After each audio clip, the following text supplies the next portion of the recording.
पुण्य गौतम नआइकन डेमो नै नदेखाउने कुरो भएछ के भने पुण्य गौतम छ अलरेडी सेटिङ। हेर्नुहोस् है, कुरो त घाइरो गइरो त्यस्तो रहेछ। मेरो पालो एउटा साथीको बाइकमा आएँ, आउन साथ दुईजना मित्रले मलाई तानेर यता लानुभयो। के गर्ने, यो त डिप्रेसनमा पुग्ने खतरा भयो। यसले त्यही किताबबाट डेमो गर्छ जुन हामी तपाईँलाई भनिदिन्छौँ। त्यो झोलाभरि किताब छोडिदिनुहोस् के, त्यो नखोल्नुहोस्, त्यही किताबबाट आज सेफ ल्यान्डिङ गर्नुपर्छ भन्नुभयो। त्यसपछि मलाई डाउट भयो र म चुपो लागेँ, ढुङ्गो बोल्दा मान्छे बोलिनँ। भित्र गएँ, भित्र गइसकेपछि त हेर्छु त नाना नौरङका सन्डमुसुन्डहरू घुमिरहेछन्, उनीहरू मक्कै छन्। त्यसपछि प्रोग्राम सुरु भयो। विजय साई बाबुलाई के भ्रम रहेछ भने मेरा मान्छेले पुण्य गौतमलाई हिप्नोटाइज गरे, अब त्यही किताबबाट डेमो हुनेछ जुन किताब मेरा मानिसले पुण्यलाई सिफारिस गरे। मलाई सोधियो कुन किताब, मैले भने आफ्नै किताब देखाइदिएँ। त्यसपछि त नौनारी फत्रकै गलो हडतालु खाङराङै सुरु, के हुन्थ्यो डेमो सेमो केही पनि भएन। डाक्टर बाबुराम भट्टराई आँखा चम्काउने र हात लम्काउने धेरै कोसिस नगर्नुहोस्, सक्नुहुन्छ। नेपालको वैदिक परम्परा, सभ्यता, संस्कार, सनातनी सभ्यतालाई सम्मान गर्नुहोस्। सक्नुहुन्न भने मुखमा भोटे तालचा ठोक्नुहोस्, कोठामा बस्नुहोस्, मुरमुरिनुहोस्, किताब पढ्नुहोस्, बस्नुहोस्, किताब लेख्नुहोस्। डिजिटल रुममा जाने, मोबाइल लगायतका डिभाइस राख्ने, अनि त्यसपछि चाचा चुचु ओम भनेर फेरि हिन्दू वैदिक मन्त्रलाई पनि दुरुपयोग गरेर त्यहाँ अनेक खालका। उनी त यस्तो थिए कि मानव उनलाई 3 वर्षको उमेरमा वनझाँक्रीले लगेर छिट्टै नै रिठे झाँक्री बनाएर फर्काइदियो। अहिले गइरे नथुखैरे जस्तो सम्झिएर पैसाको बलमा युरो डलर भावको चलखेल गरेर धर्मान्तरण गर्ने कुरालाई सख्त घृणा गर्दै तिनीहरूलाई कडाभन्दा कडा कारवाही हुनुपर्छ भन्ने मान्यता पनि राख्छु। म उनलाई भन्न चाहन्छु, आज पनि मसँग किताबहरू छ, आउनुहोस् डेमो देखाइदिनुहोस्, तपाईँलाई ओपन च्यालेन्ज मेरो। र अर्को कुरो, उनले सबैभन्दा फल्ट काम के गरिरहेका छन् भने उनले गर्नै नहुने एउटा काम, कि त उनले प्रमाणित गर्नुपर्छ। म त एउटा भौतिकवादी मान्छे भए पनि हाम्रो धर्म संस्कृति परम्परालाई सम्मान गर्ने मान्छे परेँ, तर उनले के भनेका छन् थाहा छ? त्यहाँ अङ्ग्रेजी त उनले राम्रो बोलेका छैनन्, उनको ट्रान्सलेटरले बताइदिएको छ त्यहाँ। र उनको अकर्डिङ टु विजय साई उनले भनेका छन् आई हेभ डिभाइन पावर, दैविक शक्ति छ, काली माताको शक्ति रे। अब कस्तो दुरुपयोग, काली माताको शक्ति। केही धार्मिक मान्छेहरूले आपत्ति गरिरहेका छन्। बाबुरामजीलाई सद्बुद्धि आओस्, हाम्रो सभ्यता परम्परा धर्मलाई यसरी उहाँले नटोकिदिनुहोस् जसरी मलाई आधा घन्टासम्म यहाँ मच्छरले टोकेको छ। धन्यवाद। विजय बाबु, फर्मुला होइन, मुला खेती गर्न चाहिँ योग्य हुनुहुन्छ तपाईँ। जानुहोस्, आफ्नो ठाउँमा जानुहोस्, उन्नत नस्लको उन्नत जातका मुलाहरू रोप्नुहोस्, पैसा कमाउनुहोस्। हामीले त्यही भनेका हौँ, मान्नु भएन। एउटा किताब जसको पाना पल्टाउन तपाईँलाई कम्तीमा आधा घन्टा लाग्छ, याद गर्नुहोस्, कम्तीमा आधा घन्टा। त्यो किताब जसको फोटोकपी, फोटोग्राफिक माइन्ड छ अरे फेरि उनको त, अनि त्यसको फोटोकपी उतार्न मात्रै तपाईँलाई कम्तीमा 1 घन्टा लाग्छ। त्यो किताब 4-5 मिनटमा खार्ने रे, फेरि पढ्ने हो र सबै कन्ठस्थ भनेपछि यो के होला त। म त्यहाँ गएँ, रिपोर्टर्स क्लबमा गइसकेपछि त मलाई त झाको झार्ने काम भयो गाँठे। अनि त्यसपछि अब यो सड्डमुसुन्डहरूको बिचमा पर्नु हुँदैन, हरामको बिचमा राम पनि भयभीत हुन्छ भन्ने सोचेर म त्यहाँबाट रफु चक्कर भएँ। जब म काठमाडौँ आएँ, उनका एकाध भिडियो हेरिसकेपछि मेरो मनमा तिलजौ पाक्यो। मलाई के लाग्यो भने he will be the fake हुनसक्छ है, बेनिफिट अफ डाउट। तै पनि मेरो मनमा जो तुस थियो, रिपोर्टर्स क्लबमा डेमो हुने भएछ, त्योभन्दा अगाडि नै हाम्रा कृष्ण कडेलजीको पनि भिडियो दन्दना राईको, चिसो भनेकै कोका कोला, पत्रकार भनेकै ऋषि धमला भने जस्तो सोनाम धन्य ऋषि धमलाजीको भिडियोको टाइटल आयो। के आयो? 4 मिनटमा महाभारत कण्ठ, अनि त्यसपछि 6 मिनटमा शब्दकोश कण्ठ। विजय साईले अद्भुत प्रतिभा देखाए। हेर्छु त चाचा ल अब कसरी कण्ठ हो। सुर्खेतबाट मलाई मेसेज आयो। हुन त उनले अहिले 100-150 मान्छेसँग मात्रै पैसा उठाएको भने, तर त्यहाँबाट आएको मेसेज भोइसहरू पनि आएको छ, तपाईँले अरू साथीहरूले रेकर्ड गरिरहनु भएको छ, रसिदहरू आएको छ, प्रभु मनी ट्रान्सफरबाट पैसा पठाएको सबै।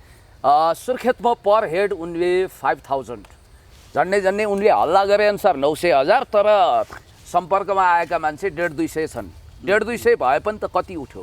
नेपालगञ्जमा चाहिँ कोहीसँग 300-3500, कोहीसँग 5000को दरले उठाएको भन्ने कुरा आयो। अनि त्यस्तै धनगढीका पीडितहरू पनि 5000 दियौँ भन्छन्। अब धनगढीदेखि धनकुटासम्म, झापालीदेखि स्याङ्जालीसम्म सबैलाई थाङ्नामा सुताएर। त्यतिखेर हाम्रो बिचमा हुनुहुन्छ प्रखर वक्ता, जहाँ समसामयिक राजनीतिक विषयवस्तुहरूको लागि र त्यसै गरी सामाजिक विषयवस्तुहरूमा पनि खरो प्रस्तुति दिँदै आउनुभएका पुण्य गौतमजी, स्वागत छ, नमस्कार।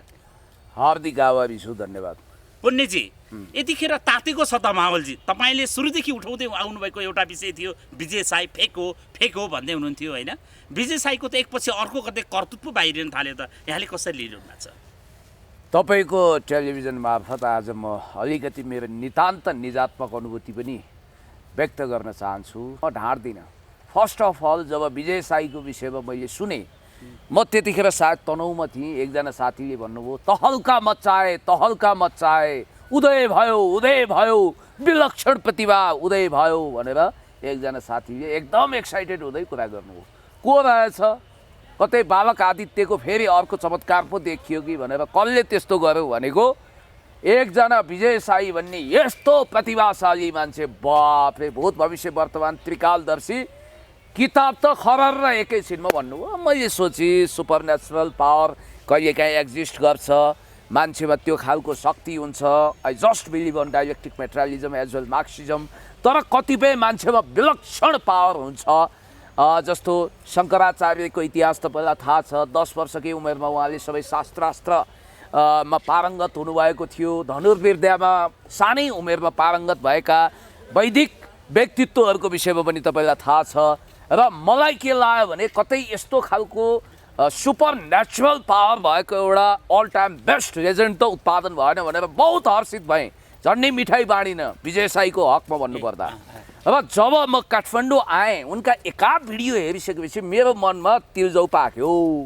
मलाई के लाग्यो भने he will be the fake हुनसक्छ है, बेनिफिट अफ डाउट। तै पनि मेरो मनमा जो तुस थियो, रिपोर्टर्स क्लबमा डेमो हुने भएछ, त्योभन्दा अगाडि नै हाम्रा कृष्ण कडेलजीको पनि भिडियो दन्दनाएर आइगयो।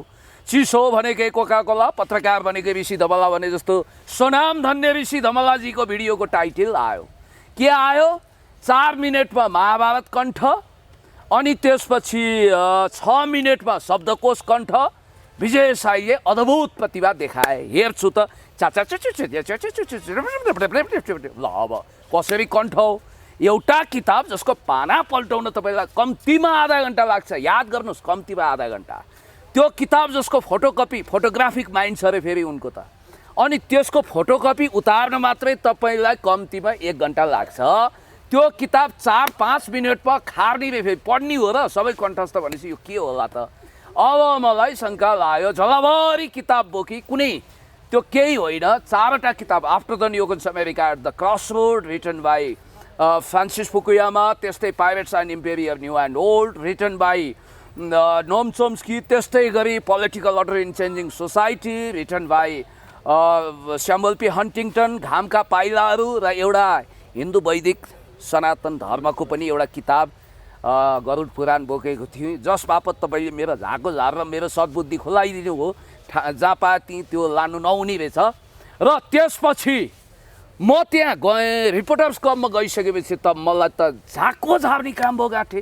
अनि त्यसपछि अब यो सड्ड मुसुन्डहरूको बिचमा पर्नु हुँदैन, हरामको बिचमा राम पनि भयभीत हुन्छ भन्ने सोचेर म त्यहाँबाट रफु चक्कर भएँ। फेरि अर्को डेमोको लागि त म वहाँ कता ललितपुरतिर थिएँ। पुण्य गौतम नआइकन डेमो नै नदेखाउने कुरो भएछ के भने पुण्य गौतम छ अलरेडी सेटिङ। हेर्नुहोस् है, कुरो त घाइरो गइरो त्यस्तो रहेछ। मेरो पालो एउटा साथीको बाइकमा आएँ, साथीले झन्डै एक्सिडेन्ट गराउनु भएन। 120 को गतिमा हानेको काँड वायु पङ्खी वेगमा हामी त्यहाँ आइपुग्यौँ। आउना साथ 2 जना मित्रले मलाई तानेर यता लानुभयो। के गर्ने, यो त डिप्रेसनमा पुग्ने खतरा भयो। यसले त्यही किताबबाट डेमो गर्छ जुन हामी तपाईँलाई भनिदिन्छौँ। त्यो झोलाभरि किताब छोडिदिनुहोस् के, त्यो त नखोल्नुहोस्, त्यही किताबबाट आज सेफ ल्यान्डिङ गर्नुपर्छ भन्नुभयो। त्यसपछि मलाई डाउट भयो र म चुप्पो लागेँ, ढुङ्गो बोल्दा मान्छे बोलिनँ। भित्र गएँ। भित्र गइसकेपछि त हेर्छु त नाना नौरङका सण्ड मुसुन्डहरू घुमिरहेछन्, उनीहरू मक्कै छन्। त्यसपछि प्रोग्राम सुरु भयो।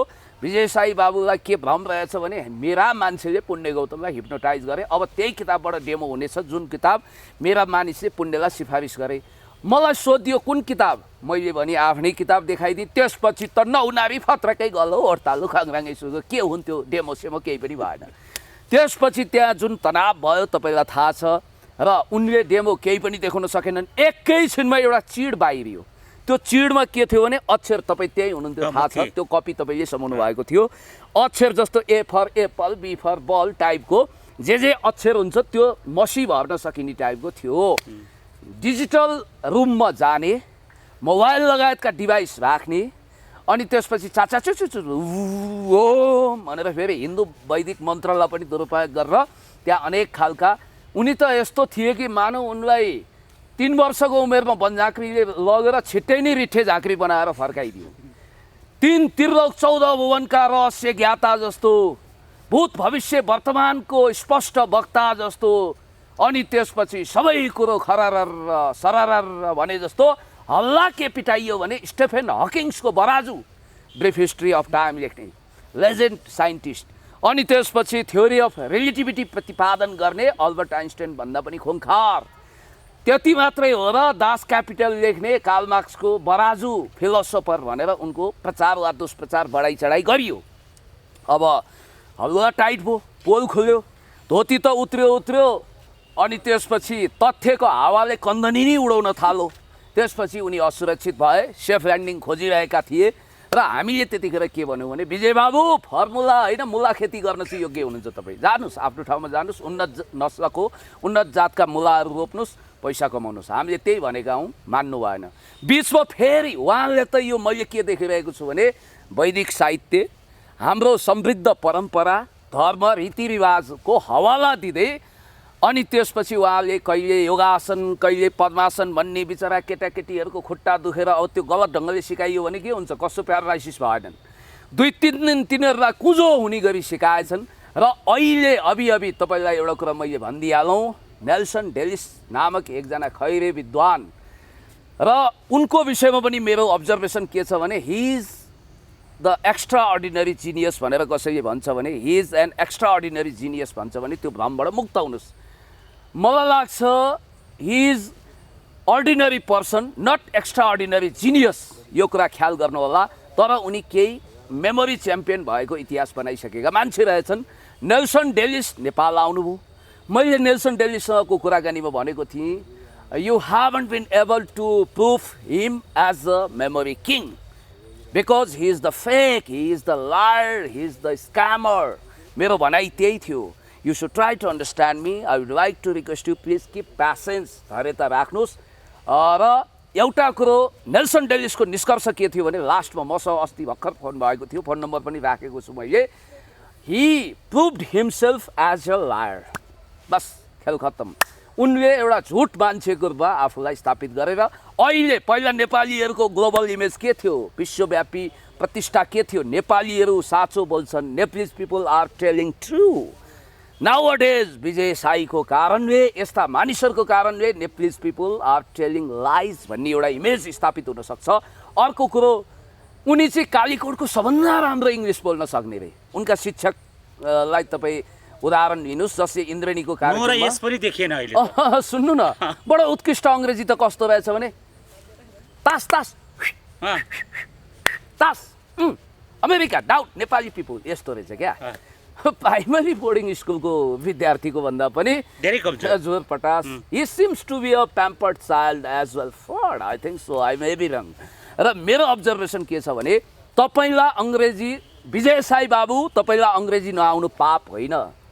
हामी खैरेका सन्तान होइनौँ। जोगमेर श्रेष्ठजी लन्डन जानुभएछ, राजा वीरेन्द्रले आइसकेपछि सोध्नु भएछ के बुझ्यौ त लन्डन पुगेर, सरकार कुरै नगरौँ, लन्डनका त केटाकेटी पनि फरार अङ्ग्रेजी बोल्दा रहेछन् भन्थे रे। त्यस्तै चन्द्र शमशेरको दरबारमा एउटा लर्ड आएछन्, बुढालाई यसो हेरेको त लर्ड त रातो पिरो छ, रगत चुइएला जस्तो, के भन्नु यसलाई, you are looking like bloody भनेछन् के। अब ब्लडी भने त झन्नै कुटेन, अब के श्रीतिनलाई कुट्न मिलेन, तर कति गाली थियो सुन्नुहोस् त। अनि एकजनालाई चाहिँ अङ्ग्रेजसँग खुब रिस उठेछ क्या, हुज फादर्स वाट भिटामिन, कसको बाउको के तागत भनेर भनेछ। यस्ता खालका नेपाङ्ग्रेजी अथवा जालेबाले भाषा बोलेर भएन। र अर्को कुरा ख्याल गर्नु होला, प्रेसिडेन्ट सी जिनपिङ जो आफ्नो सभ्यता र परम्परालाई बहुत माया गर्नुहुन्छ, चाहे मोदीकै कुरा गर्नुहोस्, राजा वीरेन्द्र भनिन्छ समकालीन दुनियाँको राम्रो अङ्ग्रेजी वक्ता हुनुहुन्थ्यो। तर उहाँ इन्टरनेसनल फोरममा सकेसम्म नेपाली ल्याङ्ग्वेज चुज गर्नुहुन्थ्यो। यो सबै महानुभावहरू, यो सबै व्यक्तित्वहरूले, सबै उदाहरणीय नेता वा राजाहरूले, राष्ट्रपतिहरूले किन आफ्नो ल्याङ्ग्वेज चुज गरे? प्रेसिडेन्ट सीले किन मन्डारियन, वीरेन्द्रले किन नेपाली, अथवा बिपीले किन नेपाली, अथवा जननेता कमरेड मदन भण्डारीले नेपालीमा किन बोल्नुभयो, पुष्पलाललाई नेपाली किन प्यारो लाग्थ्यो भने उहाँहरू आफ्नो भाषालाई यति माया गर्नुहुन्थ्यो, they loves there mother language. अहिलेको प्रिन्टमा पनि देखिएको छ जसरी सोसल मिडियामा अङ्ग्रेजीमा कोड लेख्ने भन्दा नेपालीमा लेख्नेहरूको स्तर वृद्धि भएको छ पनि भन्छन् होइन। आफ्नो भाषाप्रतिको सम्मान हो होइन। तर अङ्ग्रेजी बोल्दैमा ठुलो कुरो यहाँले भने जस्तै पनि हो, तर जब अब अङ्ग्रेजी आउँदैन भने त्यसलाई गलत व्याख्या हुने किसिमले नेपाली कुकुरको बेलायती भुकाइ हो, त्यो अवस्था देखियो। हुँदैन। जस्तो अहिले विजय साईकै कुरा गरिरहँदा विजय साईले यतिखेर सुर्खेतको र धनगढीको ठगी काण्ड पनि पर्दाफास भयो होइन। यहाँले पनि थाहा पाउनु होला के कति ठगी भएको, के कसरी थाहा पाउनु भयो? मेरो व्याख्याको गाडी अहिले केवल सुर्खेत पुग्न लागेको छ। सुर्खेत पुगेपछि ठगीको पोल खोल्ला। अब म तपाईँलाई भन्दैछु, जस्तो विजय साईले त्यो डेमो गरिसकेपछि त्यो लज्जास्पद डेमो जस्तै इन्टरनेसनली नेपाली जनताको हाम्रो इमेजलाई नङ्ग्याएको छ र हामीले ड्यामेज कन्ट्रोल गर्नु छ र नेल्सन डेलिस कति हाँसे होलान् एक मनले म भन्छु क्या। त्यसपछि ठिक छ, उनले भन्न सक्नु पर्थ्यो I have no good English, that's why I want to use my language भनेर उनले माइल्डली भनेको भए एकदमै। जस्तो अमेरिकन दूतावास भिसा लिन गयो भने तिमी कुन भाषामा दिन्छौ मसँग अन्तर्वार्ता भन्ने सन्धि चलन छ नि होइन। उसले अङ्ग्रेजीमा चाहियो भने अङ्ग्रेजीमा सक्छ अथवा म नेपाली बोल्छु भने पनि उसलाई नेपाली व्यवस्थापन छ। अब ठगीको पर्दाफास गर्नु अगाडि एउटा कुरामा जाउँ। नेल्सन डेलिसलाई अब उनले क्यामेरामा यसरी छेक्न खोज्ने अनि त्यसपछि यता र उता झाङ्गल र झिङ्गल पार्ने त्यो सबै काम त गरेकै छ। बाथरुमतिर दौडिने अनि त्यसपछि त्यो उनको त्यो चण्डाल चकौडी छ क्या त्यहाँ, त्यो यता र उता गर्छ। याद गर्नु होला, डेमो उनीहरूकै किताबबाट हुन्छ, प्रेस उनीहरूकै हुन्छ, डेमो देखाउने भेन्यू र मोबाइल लगायतका डिभाइसहरू प्रयोग गर्छन्। म उनलाई भन्न चाहन्छु आज पनि मसँग किताबहरू छ, आउनुहोस् डेमो देखाइदिनुहोस्, तपाईँलाई ओपन च्यालेन्ज मेरो। र अर्को कुरो उनले सबैभन्दा फल्ट काम के गरिरहेका छन् भने उनले गर्नै नहुने एउटा काम कि त उनले प्रमाणित गर्नुपर्छ। म त एउटा भौतिकवादी मान्छे भए पनि हाम्रो धर्म संस्कृति परम्परालाई सम्मान गर्ने मान्छे परेँ, तर उनले के भनेका छन् थाहा छ त्यहाँ? अङ्ग्रेजी त उनले राम्रो बोलेका छैनन्, उनको ट्रान्सलेटरले बताइदिएको छ त्यहाँ। र उनको एकर्डिङ टु विजय साई उनले भनेका छन् आई हेभ डिभाइन पावर, दैविक शक्ति छ, काली माताको शक्ति रे। अब कस्तो दुरुपयोग काली माताको शक्ति, केही धार्मिक मान्छेहरूले आपत्ति गरिरहेका छन्। होला कालो जादु टुना मुना आदि इत्यादि त्यो छ, तामसिक विद्या छ भनेको भए एउटा हुन्थ्यो, वैदिक विद्याकै अपव्याख्या भयो र काली माता हिन्दू देवदेवताको नामको दुरुपयोग भएको छ। अब यो तपाईँलाई यति कुरा भनिसकेपछि कुरा क्लियर भयो। अर्को कुरो उनले पहिला फर्मुला भन्थे, अहिले काली मातामा ट्रान्सफर भएको छन्, भोलि केमा पुग्ने हुन् थाहा छैन। एकचोटि एउटा तपाईँलाई थाहा छ रोमन क्याथोलिकले अमेरिकामा म तिमीहरू सबैलाई स्वर्ग पुऱ्याइदिन्छु भनेर टिकट कटाइदिने नाममा आत्महत्या पनि गरा, थुप्रो पैसा पनि उठाएको त इतिहास तपाईँलाई थाहा छ 90 को दशकमा। त्यस कारणले गर्दाखेरि एउटा आपत्तिजनक विषय भनेको चाहिँ नेपालको वैदिक सनातन परम्परा धर्मको उनले अपमान गरेका छन्, देवी देवताको नाम दुरुपयोग गरेका छन्। एकदमै तपाईले विजय साईको बारेमा यति कुरा गरिसक्नुभयो, अब थप कुरो त तपाईले भनिसक्नु भएको छ सुर्खेत काण्डदेखि अरु कुरा आउँछ। सुर्खेतको कुरा गर्दिउँ न। सुर्खेतबाट मलाई मेसेज आयो, हुन त उनले अहिले 150 मान्छेसँग मात्रै पैसा उठाएको भने, तर त्यहाँबाट आएको मेसेज भोइसहरू पनि आएको छ, तपाईँले अरू साथीहरूले रेकर्ड गरिरहनु भएको छ, रसिदहरू आएको छ, प्रभु मनी ट्रान्सफरबाट पैसा पठाएको सबै। सुर्खेतमा पर हेड उनले 5000 झन्डै उनले हल्ला गरे अनुसार 900,000, तर सम्पर्कमा आएका मान्छे 150-200 छन्। 150-200 भए पनि त कति उठ्यो? नेपालगञ्जमा चाहिँ कोहीसँग 300-3500, कोहीसँग 5000 को दरले उठाएको भन्ने कुरा आयो। अनि त्यस्तै धनगढीका पीडितहरू पनि 5000 दियौँ भन्छन्। अब धनगढीदेखि धनकुटासम्म, झापालीदेखि स्याङ्जालीसम्म सबैलाई थाङ्नामा सुताएर अब यस्तो खालको कृष्ण कडेल ऋषि धमलालाई त झुकाउनु भाग्य नेउपाने बिचरा उनको त भाग्यको घडा नै फटाइदिए यिनले। अब के गर्ने, नरह्यो बाँस नबज्यो बाँसुरी जस्तो। त्यस कारणले गर्दाखेरि भाग्य नेउपानेलाई पनि दशा लायो र यिनले जे काम गरेका छन्, एक त्यो फेक छ, दोस्रो कुरो ऊ लायर र स्क्यामर मात्रै होइन फ्रड पनि रहेछ भन्ने कुरा देखिएको छ। आज उनले एउटा स्ट्याटस लेखेका छन्, म प्रमाणसहित आउनेलाई पैसा दिन्छु भनेर। ए बाबा दिनुहोस्, पैसा दिनुहोस्, रूपान्तरित हुनुहोस्। हाम्रो वैदिक साहित्यले भन्छ कि कुनै पनि मान्छे रत्नाकर डाकु छ भने रूपान्तरित भएर ऊ वाल्मीकि पनि बन्न सक्छ।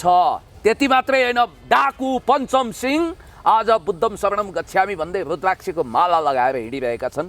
खुङखार डाकु पनि रूपान्तरित हुन्छ, विजय साई पनि रूपान्तरण हुने छाटकाट न्युजन भने सक्छन्। ठिक छ, टुटेको यो पढाइ हाम्रो जोड्नु वैदिक पर्यो। सभ्यता हजुर। पनि हो। अँ। जस्तो अर्को कुरा यहाँनिर मैले पुण्यजी अलिकति जोड्न चाहेँ होइन, तपाईँले यति धर्मको कुराहरू पनि गर्नुभयो होइन, जसरी कालीका उच्चारणका कुराहरू आयो, तर तपाईँहरूसँगै गठबन्धनमा रहनुभएका पूर्व तपाईँका नेता पनि हुनुहुन्छ डाक्टर बाबुराम भट्टराई होइन, जसले अहिले गङ्गामा दुध जुन हाम्रो वैदिक सभ्यता छ, पूर्वीय दर्शन छ, त्यस अनुसारको पूजा गर्दा पूजा विधि चाहिँ उहाँ सदैव हिन्दू धर्मको विरोधमा आउनुहुन्छ।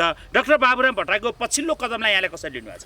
नजाने कुन दक्षिणपन्थी साँपले डाक्टर भट्टराईलाई टोक्यो, कुनै समय फ्याङ्लो झोला बोकेको, साजन सट लगाएको, झुस्स दारी पालेको, नेपाललाई माया गर्ने, सभ्यता परम्परालाई माया गर्ने त्यो डाक्टर बाबुराम भट्टराई कहाँ हो कहाँ? स्यालको सिङ जस्तै अलप हुनुभयो र अहिले बेग्लै बाबुराम भट्टराईको दर्शन हामीले गरिरहेका छौँ, जुन बाबुराम भट्टराई खुङखार हुनुहुन्छ।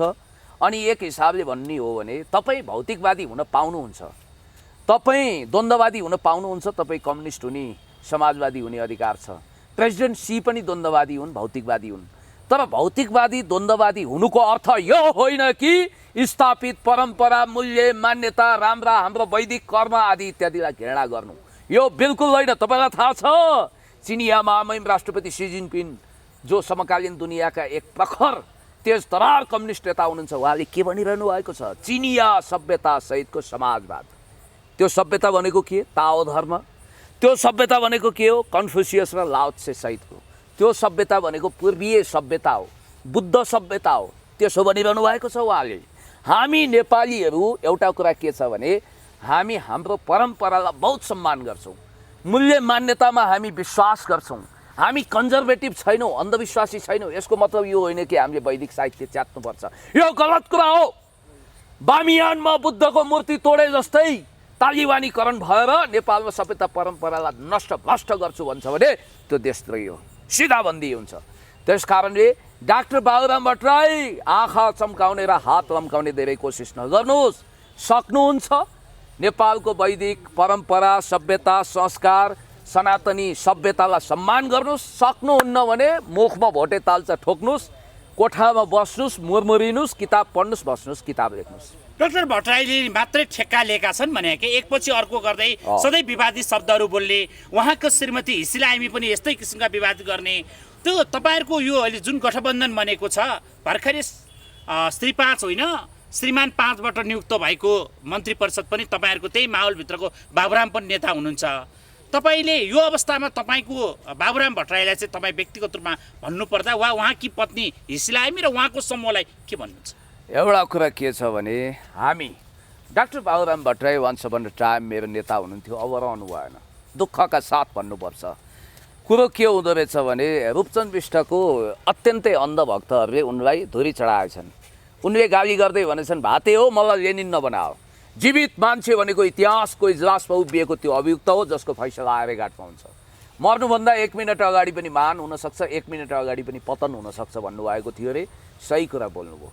मान्छेको परीक्षा घडीमा, प्रत्येक घडीमा हुन्छ। र एउटा कुरा मैले तपाईँलाई भनौँ कि वास्तवमा याद गर्नुहोला, हामी सबै, म फेरि पनि दोहोऱ्याएर भन्छु कि हामी नेपाली हौँ, पहिला हामी मान्छे हौँ, मान्छे हुनुको नाताले मानवता छ, नेपाली हुनुको नाताले नेपालीत्व छ, र हामी वास्तवमा आयातित परम्परामा विश्वास गर्दैनौँ। र हाम्रो वैदिक संस्कार परम्परा हिन्दू सभ्यता कस्तो छ भने हामी कहाँ क्रुसेड छैन जहाँ हामीले धर्मविरोधी बागी भनेर त्यसलाई फाँसीमा झुन्ड्याउँ। हामी आयतुल्लाह खोमेनीको सोसाइटीमा बसिरहेका छैनौँ। यद्यपि म सबैलाई सम्मान गर्छु, सर्वधर्म समभाव भने पनि हाम्रो मूल्य मान्यताप्रति प्रतिबद्ध छौँ र पेलपाल जेलजेल ठेलठाल गरेर अहिले गएर नथु खैरे जस्तो सम्झिएर पैसाको बलमा युरो डलर भागको चलखेल गरेर धर्मान्तरण गर्ने कुरालाई सख्त घृणा गर्दै तिनीहरूलाई कडाभन्दा कडा कारबाही हुनुपर्छ भन्ने मान्यता पनि राख्छु। आत्मरूपान्तरण छुट्टै कुरा हो। र अर्को कुरो के भने म तपाईँलाई भन्दै थिएँ के यहाँ कुनै सलमान रुस्दीलाई सेटानिक भर्सेस लेखे बापत आयतुल्लाह अली खोमेनीले जस्तै फतवा जारी गरिन्छ? गरिँदैन नि। हामी त सहिष्णु छौँ, हामी अरूलाई माफ गर्छौँ, हृदय ठुलो छ। हाम्रो परम्पराको खासियत यही हो, विशेषता यही हो। र डाक्टर बाबुराम भट्टराई तपाईँलाई म भन्न चाहन्छु, तपाईँ लगायत केही मानिसहरू जसले हाम्रो परम्परामाथि धारयात लगाउनु भएको छ नि, हाम्रो परम्परा संस्कार संस्कृति भनेको लाखौँ लाख वर्ष पुरानो त्यो पहरो हो। उयो रुख जस्तो हो सायद यो जङ्गबहादुरले रोपेको होलान् यसरी मैले यो रुख जोरी खोजेर यसरी ड्याममा हानी भने मेरो कुइनो चकनाचुर हुन्छ रुखलाई केही पनि हुँदैन त्यस्तै हो बाबुराम भट्टराई भनेपछि डाक्टर बाबुराम भट्टराईको यो गतिविधि भनेको सनातन धर्म संस्कृति संस्कार र परम्परा विरोधी हो भनेर पनि बुझ्न सकिन्छ सायद किन अब प्रश्न भन्दा पनि भयो नि उहाँले कहिले ब्राह्मणलाई होचाउनुहुन्छ कहिले टपरी भन्नुहुन्छ कहिले के भन्नुहुन्छ उहाँ चाहिँ कुन कोखबाट जन्मे अरे त्यही त के मङ्गल ग्रहबाट टप्किनु हो कमलको फुलबाट स्वर्गका जातकहरू त्यसरी जन्मिन्छन् रे कमलको फुल पैदा भएको हो होइन नि त हामी जस्तै अन्नपानीको शरीर बोकेको मान्छे नेपाली नै हो त्यसकारण नेपाली भएर नेपालीको संस्कृति परम्परालाई होच्याउनु भनेको म तपाईँलाई भन्छु घोडा भएर घाँससँग दुश्मनी गर्नु वा आगोको वरिपरि बसेर पेट्रोल लिएर हिँड्नु सर हो भनेपछि बाबुराम भट्टराई यतिखेर पश्चिमाको ग्रान्ड डिजाइनर नेपालमा भन्ने आप अत्युक्ति होला सङ्केत त्यस्तै देखिँदैछ I have no evidence to proof it जस्तो फ्रम द भेरी बिगिनिङ उहाँ इन्डियन इस्टाब्लिसमेन्टसँग नजिक हुनुहुन्थ्यो र मेरो विचारमा कुरा के हो भने बाबु बाबु बाबु भन्दा भन्दै राम त एउटा वैदिक देवताको नाम राम राम राम भन्दा उहाँ हराममा परिणत नहुनुहोस् म यही भन्न चाहन्छु भिरबाट लड्ने गाईलाई राम राम भन्न सकिन्छ बाबुराम भन्न सकिँदैन भनेर कुन चाहिँ मनोज हो कि कसले भन्नुहुन्थ्यो गजरेलले त्यस्तै सोही ठिक हस् समय दिनुभयो एकदमै महत्त्वपूर्ण कुराकानीका लागि विशेष धन्यवाद यहाँलाई बाबुरामजीलाई सद्बुद्धि आओस् हाम्रो सभ्यता परम्परा धर्मलाई यसरी उहाँले नटोकिदिनुहोस् जसरी मलाई आधा घन्टासम्म यहाँ मच्छरले टोकेको छ धन्यवाद हस् धन्यवाद